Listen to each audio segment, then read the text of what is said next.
Bonsoir à tous et bienvenue dans votre journal. Et ce soir, nous sommes accompagnés d'El Mamoun Mohamed Nassur, qui est président de l'Union des Cadis et des Ulémas de Mayotte. Bonsoir El Mamoun. Bonsoir Amina. Avec vous, on va revenir sur cet attentat meurtrier qui est survenu à Nice jeudi dernier, le 14 juillet, lors du traditionnel feu d'artifice du 14 juillet, avec ces morts, ces victimes d'un attentat. On reviendra sur ce phénomène de radicalisation dont on parle beaucoup en ce moment en métropole. Qu'en est-il justement à Mayotte? Est-ce qu'une menace existe en ce sens? On en parle tout à l'heure avec vous, El Mamoun. Merci. Avec nous également sur le plateau, Pierre Bellucci, rédacteur en chef du JTM. Bonsoir Pierre. Bonsoir Amina, bonsoir à tous. Avec vous, on ira du côté du port de Longoni qui a été bloqué cet après-midi. On refera également avec vous un petit tour de l'actualité de ce lundi 18 juillet. Mais d'abord, voici les titres. Un nouvel attentat a frappé le pays jeudi dernier. Aujourd'hui, de nombreux hommages ont été rendus aux victimes partout sur le territoire. Et si Mayotte a jusqu'ici été épargnée, la porosité des frontières en fait toujours une cible de premier choix. Mais alors la menace terroriste existe-t-elle vraiment sur notre île? Le point dans votre journal. La fête nationale est l'occasion pour chaque Français d'exprimer son amour pour la nation. Gendarmes, policiers, légionnaires ou encore pompiers, comme tous les ans, une parade a été organisée pour l'occasion, réunissant de nombreux spectateurs venus des quatre coins de l'île. Une nouvelle preuve d'amour pour une nation qui apparaît parfois à sens unique. Les vacances scolaires ont commencé depuis une semaine.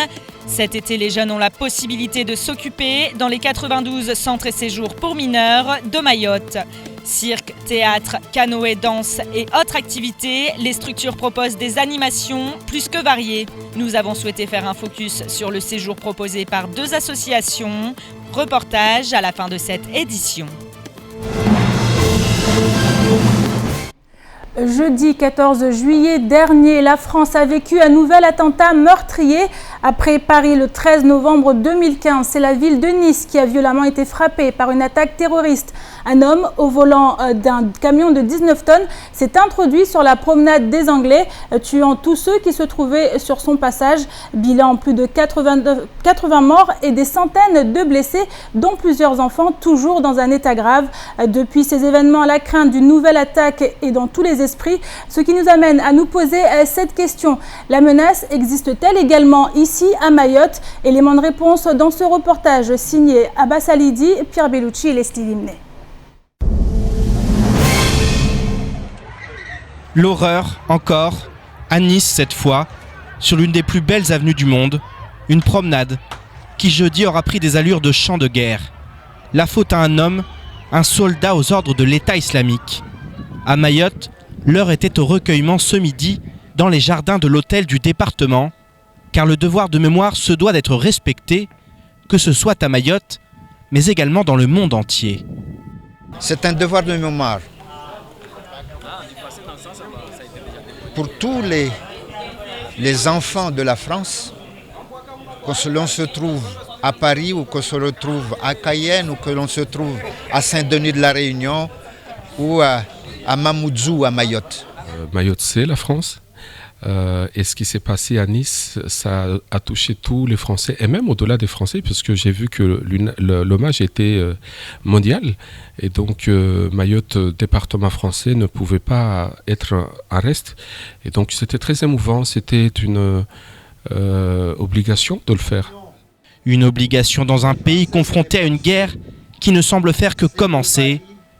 Une guerre contre des ennemis fantômes qui se fondent dans la masse pour mieux frapper là où personne ne les attend. De quoi obliger notre société à repenser son système de défense, notamment à Mayotte. Concernant le gouvernement,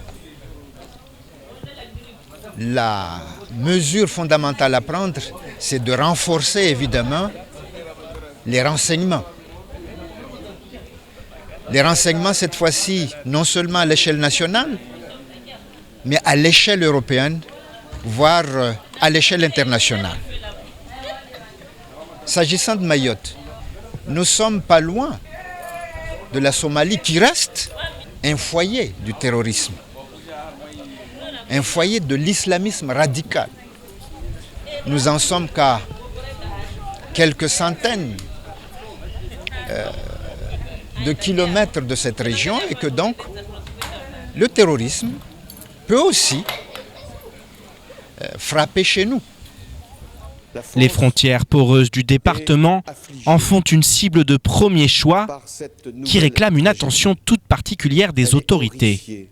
Il y a un travail qui se fait à Mayotte, vous savez, en début d'année dernière, il me semble, on a arrêté une personne à Mayotte qui était en train de se radicaliser. Oui. Pourquoi ? Parce que le voisinage, l'entourage l'a dénoncé, effectivement, et quand on est allé perquisitionner chez cette personne-là, on a trouvé sur son poste informatique toutes les connexions vers des sites un peu islamistes, liés au djihad, et ainsi de suite.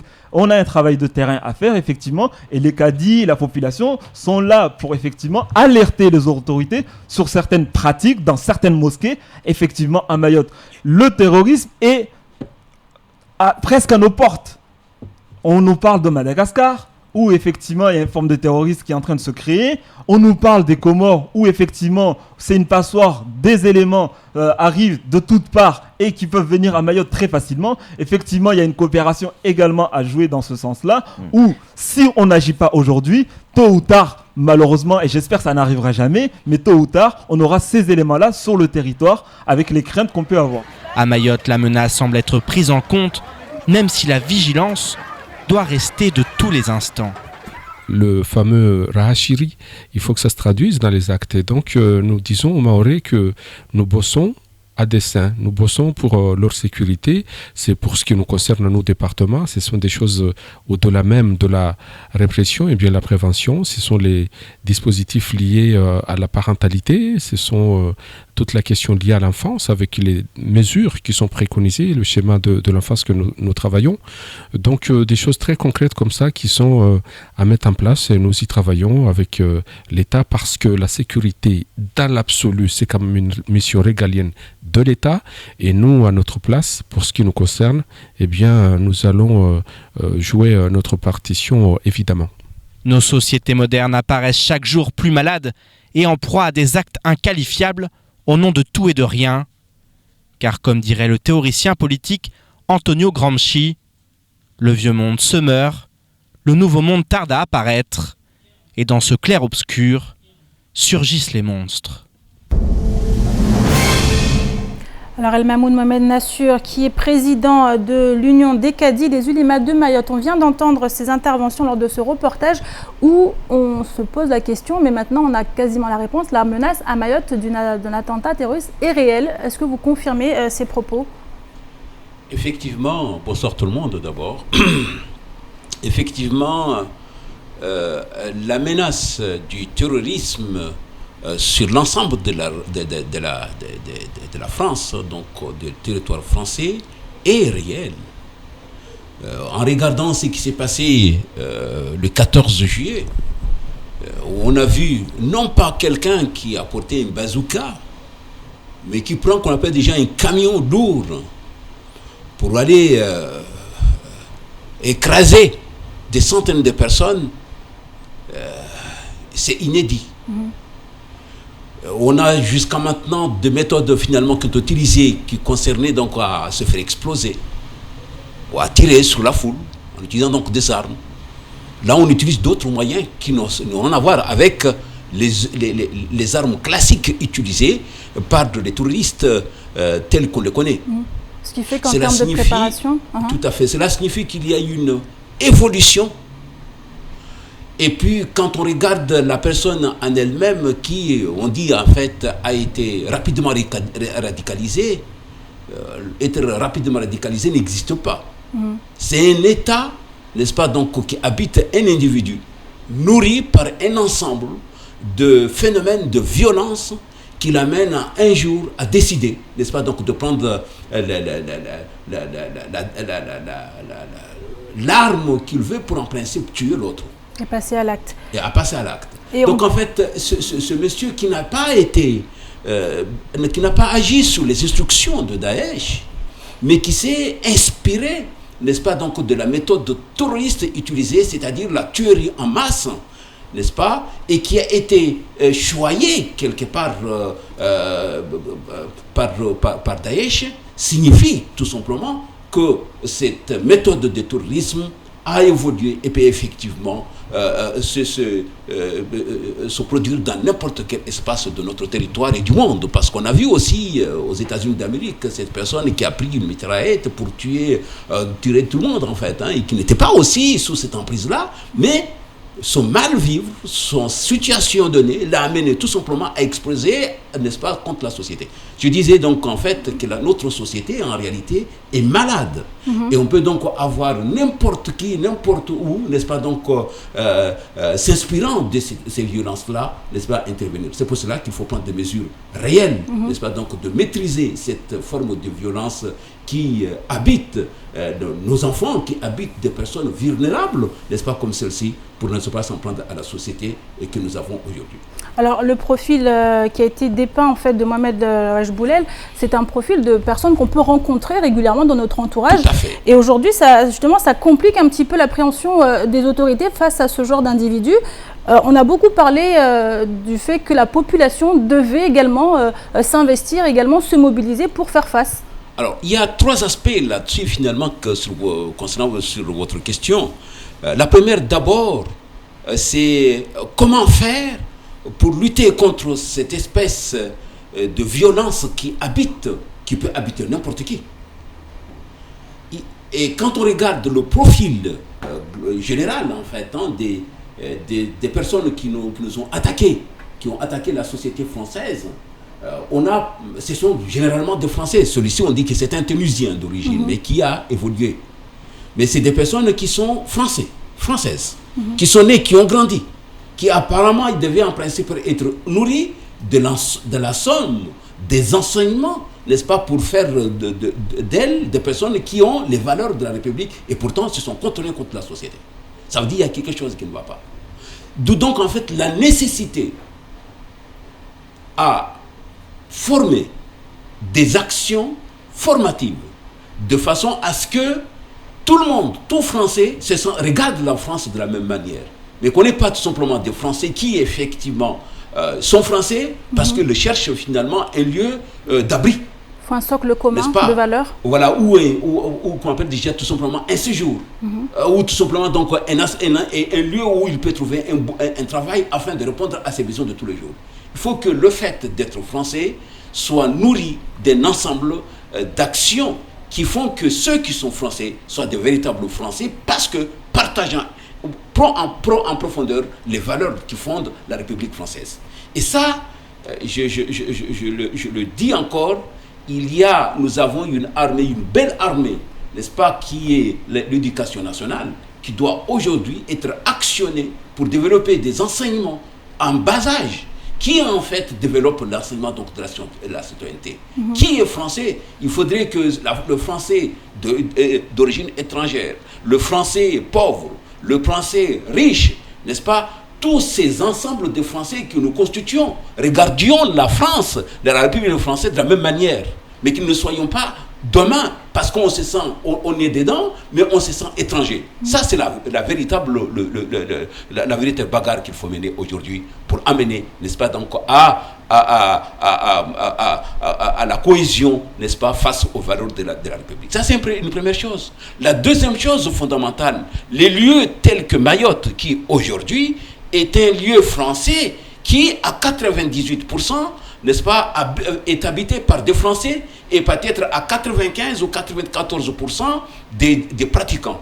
Il faudrait que cet espace-là soit configuré à devenir un véritable standard pour finalement donc développer les valeurs de la République, les valeurs de l'islam comme étant des valeurs complémentaires à celles des valeurs en principe de la République auxquelles elles ne sont pas du tout opposées, mais tout au contraire se complètent. Et là, les musulmans que nous sommes avons un rôle extrêmement important, n'est-ce pas, donc à clarifier les choses, à positionner les choses, à enseigner, à entrer complètement donc dans la dynamique, n'est-ce pas, donc de lutte contre la radicalisation, pour que ça soit non pas quelque chose de temporaire, mais comme étant une dynamique pérenne où Et effectivement, l'islam nourrit, n'est-ce pas, les valeurs aussi de la République pour que nos couches musulmanes soient de véritables couches intégrées. Ça, c'est le deuxième aspect. Mais après, il y a bien sûr une nécessité encore, n'est-ce pas, donc de considérer aujourd'hui l'état d'urgence comme n'étant tout simplement, n'étant pas une mesure d'exception, mais comme étant une donnée permanente. Parce que ce qui est arrivé, c'est inédit. Et ça peut arriver à n'importe où. Donc en fait, il faudra que la vigilance dont on parle un peu partout devienne, n'est-ce pas, une formule, n'est-ce pas, donc de bataille où il y a une présence forte dans les lieux publics, les mosquées chez nous, les places publiques, l'escalade, je ne sais pas, donc de la promenade à Nice, tous ces endroits qui sont, comme on appelle déjà, qui sont fréquentés par un nombre important, soient en principe l'objet d'une surveillance soutenue et, n'est-ce pas, donc, et engagée. Merci beaucoup El Mamoun. Mohamed Nassur, je rappelle que vous êtes le président des Cadis de Mayotte, de l'Union des Cadis de Mayotte et des ulémas de Mayotte. Merci beaucoup. Et jeudi, quelques heures avant le drame, le 101e département a célébré la prise de la Bastille. Pour l'occasion, le boulevard André Atsouli a accueilli un défilé haut en couleur rassemblant l'ensemble des forces de l'ordre du département. De nombreuses personnalités étaient également présentes lors d'une fête de la Nation, comme toujours marquée par la fierté d'être français. Les explications dans ce sujet signé Abbas Alidi, Pierre Bellucci et Leslie Vimnet. Des dizaines de soldats, pompiers, policiers ou encore gendarmes ont défilé jeudi dernier lors de la fête nationale du 14 juillet. Et cette année, les agents du centre pénitentiaire étaient également à l'honneur. Une fierté pour ces hommes et ces femmes de l'ombre, rarement mis en avant et récompensés pour leur dur labeur. Déjà pour ma carrière, c'est la première fois que je défile avec la pénitentiaire. Donc c'est un honneur pour nous, déjà surveillant pénitentiaire de défiler. Et une reconnaissance de la nation par rapport à notre métier de surveillant. Il y a une certaine fierté. La fierté elle est là, c'est que la nation puisse nous voir aussi défiler, que de nous voir que derrière les barreaux. Ce défilé aura été un grand moment de partage et une communion autour des valeurs de la République française. Chaque 14 juillet a son lot d'émotions, notre fête nationale. C'est toujours très émouvant d'y participer. Et ce jour n'a pas dérogé à cette règle-là. C'est un moment important de communion pour toute la communauté française, qu'on se trouve à 8000 km comme à Mayotte ou à Paris, dans l'Hexagone. Écoutez, c'est toujours une émotion, hein. Chaque année, le 14 juillet revient et à chaque fois, c'est toujours une ambiance incroyable, hein. Donc c'est toujours une journée chargée d'émotions. Lorsqu'on se rappelle ce qu'ils ont fait nos anciens, donc ça nous rappelle aussi nous les jeunes, hein. Au-delà des valeurs, certains ont voulu rappeler à quel point il est important de ne pas oublier tous ceux qui se sont battus pour que l'on reste libre. Et je disais tout à l'heure que ça aurait été encore mieux si l'équipe de France avait gagné la Coupe d'Europe. Mais bon, les meilleurs ont gagné. Mais le 14 juillet, c'est quand même une grande fête pour la nation. Et quand on voit tous ces jeunes Mahorais défiler, tout cet engouement de la population de Mayotte, on voit bien que cette fibre française prend de plus en plus de l'ampleur et c'est une bonne chose. Et surtout rappeler l'histoire de notre pays, qu'il y a des gens qui se sont battus pour que nous soyons là, il y a des gens qui se sont sacrifiés pour que nous soyons libres. Et donc évidemment, c'est une fête très importante pour la nation et plus particulièrement pour Mayotte. Ce genre de rassemblement permet aussi de valoriser un vivre ensemble, bien souvent mis à mal à Mayotte. Vivre ensemble parce que ces derniers jours au moins, nous avons connu des incivilités, des raquettes et des violences.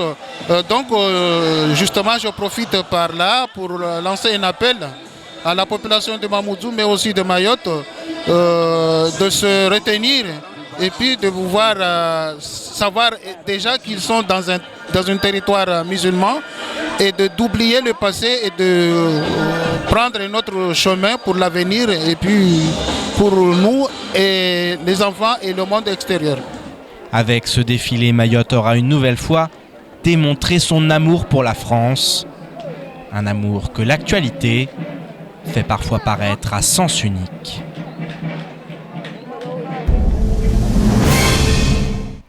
Tout autre sujet à présent avec ces nouvelles expulsions qui étaient prévues ce week-end Une seule opération aura finalement eu lieu à Akwa, une opération concertée entre militaires, communes et population et qui a pris la forme d'un contrôle d'identité. Une quinzaine de personnes en situation irrégulière a ainsi été amenées au centre de rétention administrative. À travers cette opération, le préfet Frédéric Vaux vient confirmer sa volonté d'intensifier la lutte contre l'immigration clandestine, aussi bien sur mer que sur terre. En effet, la population ne peut continuer à se faire justice elle-même. À Passamanti Abdou, le propriétaire des terrains Batrolo, est bien placé pour en parler. Alors que des destructions d'habitations illégales ont eu lieu sur son terrain suite à une décision de justice, l'homme est sans cesse pris à partie. Après avoir tenté de l'assassiner, des individus s'en prennent désormais à ses biens. On l'écoute au micro d'Abbas Alidi. Je suis désespéré parce que, en fait, les élus, il y a certaines personnes qui sont poussées les gens là à m'écraser et puis ensuite je sais que c'est pas eux qui ont la volonté de venir ici, mais il y a des grosses personnes qui les poussent. Mais dès que j'aurai une piste, je crois en justice et je passerai en justice. Mais moi, je crois en Dieu, je ne crois pas à d'autres personnes, mais je sais un jour ça aboutira. Mais j'ai pas peur et je resterai chez moi. Tant que je l'ai dit, je suis venu et je resterai ici. Je vous propose maintenant de faire un petit tour d'horizon du reste de l'actualité de ce lundi 18 juillet. Et c'est tout de suite dans l'actualité en bref. Un préavis de grève illimité vient d'être lancé au sein de la Mahorès des Eaux à compter de ce mercredi. Et voici le communiqué envoyé aux rédactions ce week-end. Suite à l'échec des négociations annuelles obligatoires et en l'absence de propositions concrètes de l'employeur, pour renouer un dialogue social constructif, les organisations syndicales UDFO et l'UI-CFDT considèrent la résistance abusive de l'employeur comme étant une rupture de dialogue social. Dans ces conditions, les deux syndicats lancent un préavis de grève illimité à compter du 20 juillet 2016, avec comme principale revendication l'augmentation des salaires de 4% rétroactivement à janvier 2016. De quoi faire craindre des risques de perturbations sur le réseau dans les prochains jours, car les salariés semblent déterminés à obtenir gain de cause. Et autre grève maintenant, les agriculteurs du département organisés en intersyndicale avaient lancé un préavis de grève pour ce lundi 18 juillet. Ils réclamaient notamment du foncier ou encore la mise à disposition des fonds européens qui font aujourd'hui cruellement défaut à leurs exploitations. Vendredi, ils ont ainsi été reçus en préfecture et la rencontre aura été prolifique. Considérant avoir été entendu, le porte-parole et président de la Comavi, Ali Ambodi, a annoncé que la grève était suspendue jusqu'à nouvel ordre. En effet, certaines promesses ont été faites afin d'aider les agriculteurs du département à vivre dignement du fruit de leur travail. Reste maintenant à savoir si les mots seront suivis des faits ou si cette grève vient juste de reculer pour mieux sauter dans les prochaines semaines. Cette nuit, la Fédération Mahorès du bâtiment et des travaux publics a été cambriolée. Devenue tristement coutumière du fait, le ou les voleurs ont forcé les portes et saccagé le matériel de bureau, cassé le photocopieur et volé une imprimante. Une partie des archives a également été dérobée, tandis qu'une plainte a été déposée ce matin au commissariat de Mamoudzou. Bruno André, le secrétaire général de la préfecture, a quitté ses fonctions après presque 2 années passées sur le territoire. Son pot de départ prévu vendredi dernier a été annulé en raison des événements tragiques survenus à Nice la veille. Samedi, le nom de son remplaçant a néanmoins été publié au journal officiel. Par décret du président de la République en date du 15 juillet 2016, M. Éric de Wispeler, administrateur civil hors classe détaché en qualité de sous-préfet hors classe, sous-préfet de Libourne, est nommé secrétaire général de la préfecture de Mayotte. Après le préfet et le SGAR, c'est au tour d'un nouveau secrétaire général d'être nommé sur le département.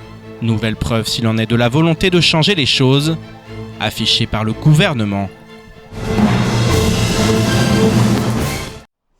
On revient maintenant avec vous, Pierre, sur ce mouvement de colère qu'on a évoqué tout à l'heure au début de ce journal avec le port de Longoni qui a été bloqué cet après-midi.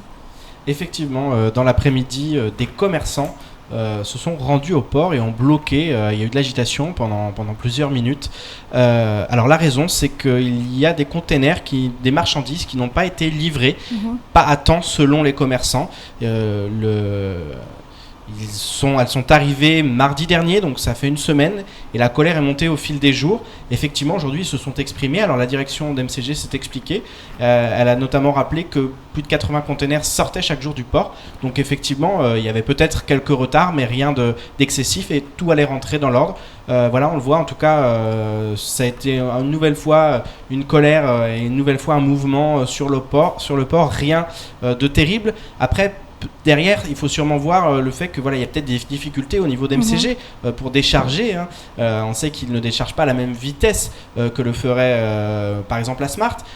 Donc on va voir un peu ce que ça donne au fur et à mesure, parce que ça risque de se reproduire. Il faut aussi laisser peut-être le temps aux uns et aux autres de se mettre en place, notamment MCG. On sait qu'ils ont reçu du nouveau matériel.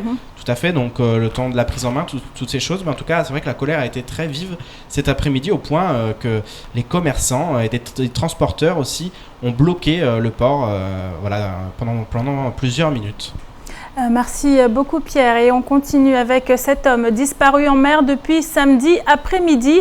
Quelques heures auparavant, un groupe de jeunes originaires de Mtsapere et de Passamainti organisait une sortie sur le Lopengua. Une fois sur place, 3 d'entre eux sont montés à bord d'une pirogue pour aller pêcher, mais une fois en mer, l'un des garçons, équipé d'un masque et tuba et en quête de poulpe, n'est jamais remonté de sa plongée sous l'eau. Malgré les recherches effrénées de ses amis, l'homme a disparu dans les profondeurs de l'océan. L'alerte a immédiatement été donnée et la brigade nautique s'est lancée à sa recherche. Et malgré tous les efforts déployés, l'homme reste pour l'heure introuvable. On écoute 2 de ses amis et qui attendent désormais que le corps soit retrouvé pour faire leur deuil. Depuis hier, moi, je pense que si on pouvait déjà ne serait-ce que trouver le corps pour pouvoir que les gens puissent faire le deuil, ça serait pas mal. Et sinon, là, j'ai plus beaucoup d'espoir de retrouver un corps, la personne en vie, vivant, quoi. C'est très difficile pour nous, sachant qu'on était sur place et on vit ça puisqu'on était ensemble. On ne s'attendait pas à tout ça. Donc le cœur n'est pas tranquille, l'esprit non plus. Alors, comme le disait le collègue, la population de Nyambotiti à Passamainti s'est remobilisée, des pirogues avec tous les moyens de bord qu'on a pour aller refaire une recherche avec un grand espoir de trouver ne serait-ce que le corps, quoi. Donc, mais on est quand même vraiment dans le perplexe, quoi. Donc, nous on pense le pire, depuis hier on ne dort pas. Des propos recueillis par Abbas Alidi. Et enfin, comme chaque année, ce depuis une dizaine d'années, des accueils collectifs de mineurs sont mis en place à Mayotte. Cet été, 92 accueils avec et sans hébergement reçoivent des jeunes un peu partout sur l'île Hippocampe. Cirque, théâtre, danse, activités extrascolaires, les structures proposent des activités très variées. Nous nous sommes intéressés à 2 centres de loisirs en particulier, mis en place par les associations Hip Hop Evolution et Tama. Zoom sur ces séjours un peu particulier dans ce reportage signé Sasuke Ali Hamadi, Sophie Yvé et Adèle Laurent. Comme chaque année, de nombreux accueils collectifs pour mineurs sont mis en place sur toute l'île. Ces ACM proposent des activités diversifiées aux jeunes, comme l'association Tama, qui a organisé un séjour d'1 semaine à Mtsanga Beach. Randonnée, projection de matchs de l'Euro, activités sur site, 24 jeunes de 12 à 17 ans ont donc pu profiter de différentes animations. Jeudi dernier, ils se sont adonnés au kayak. Salim, un jeune qui vient depuis 2 ans dans ce centre de loisirs, nous explique les raisons de sa participation à ce séjour. Quand je suis venu ici, je vois des amis que je n'ai pas vus. Je suis heureux parce que j'ai beaucoup d'amis par rapport à rester chez moi. Parce que quand je suis chez moi, je ne sors pas. Aussi, j'aime bien les activités qui sont ici, à Mtsanga Beach. C'est très très bien. Et le but de ces séjours n'est pas que d'occuper ces jeunes, comme nous l'explique Wilfried Gordanti. L'objectif est de sortir certains jeunes de leur quartier, leur proposer autre chose. Vivre ensemble, c'est déjà accepter l'autre, partager avec l'autre. Déjà, si ces deux choses-là, ils arrivent à les faire pendant 8 jours, c'est pas mal. Et c'est des choses que l'on met en œuvre à travers des tâches quotidiennes, comme mettre la table, débarrasser, nettoyer le camp. Voilà, ce genre de choses très simples que tout le monde vit au quotidien, mais essayer de faire dans la bonne humeur. Tama n'est pas la seule association à organiser des séjours pour les jeunes à Mtsanga Beach. En effet, l'association Hip Hop Evolution a accueilli dans le même temps 20 jeunes de 15 à 17 ans durant 10 jours pour un camp vacances centré sur la danse. Je suis ici pour apprendre, pour faire des activités avec des amis que j'ai jamais vus, des nouveaux amis. Moi surtout, je suis venu ici pour oublier tout et pour apprendre aussi une autre façon de danser, une autre manière. Comme voilà, de bouger le Coran. Si on me disait de revenir ici, je dirais non parce que j'aimerais laisser la place à une autre personne qui puisse découvrir ce qu'il y a ici et tout. C'est la première fois que je viens sur la séjour de vacances. J'ai appris à faire de nouvelles choses. Et le mouvement, je sais. 14 garçons et 6 filles participent à ce camp vacances en danse. Nous avons demandé à l'une d'entre elles si le fait d'être de sexe féminin dans ce milieu plutôt masculin était compliqué. En tant que fille, non, c'est pas difficile de faire la danse parce que ça va nous aider à trouver d'autres filles qui font ça. En même temps, ça va encore nous aider à comme ça parce qu'il y a des garçons qui dansent et vont dire il y a des filles qui sont doués. Bon, je dois les dire de continuer à ne pas lâcher, à être concentrés. Les ACM tendent à se développer sur l'île Hippocampe. À Mayotte, les accueils collectifs de mineurs sont financés en grande partie par la CSSM, les communes et les associations elles-mêmes. Ces dernières manquent souvent de moyens, mais aussi de personnel. En effet, comme en métropole, on constate que les personnes titulaires du brevet d'aptitude aux fonctions de directeur se font rares. Pour pouvoir développer suffisamment ces activités-là, il faut quand même déjà des gens qui sont formés. Mais pour cela, il faut aller faire la formation de directeur. Parce qu'il y a des animateurs, mais il n'y a pas de directeur. Le directeur, il s'occupe de la vie quotidienne. Il fait le projet PEDA. Il coordonne la journée. Il motive l'équipe, les jeunes. Il fait de tout dans le centre. Cette formation de directeur peut se faire au sein de la CMEA, de la Ligue d'enseignement ou encore de l'association laïque du scoutisme. Même si le nombre d'ACM ne cesse d'augmenter, la répartition de celle-ci sur le territoire reste encore inégale, le nord et le sud étant lésés.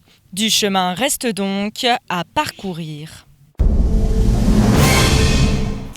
Et c'est la fin de cette édition. Merci à vous de l'avoir suivi. Une édition à retrouver en rediffusion sur OM5, également disponible en replay sur notre site l'infocoésie.fr, sur YouTube et sur notre page Facebook. À suivre juste après l'invité du temps de parole, El Aziz Amidou, secrétaire départemental de l'UDFO. Il était ce matin au micro de Patrick Meillan, qui aura le plaisir de vous accueillir demain dans la matinale. À 7h, il accueillera le sénateur Thani Mohamed Soilihi pour des explications sur le projet de loi avorté. À 7h30, la parole sera donnée à Moussa Mohamadi Bavi, président du SIEM. Et ne ratez pas ce soir à 20h votre rendez-vous sportif K-Sport. Excellente suite de programme à vous sur KTV et à demain.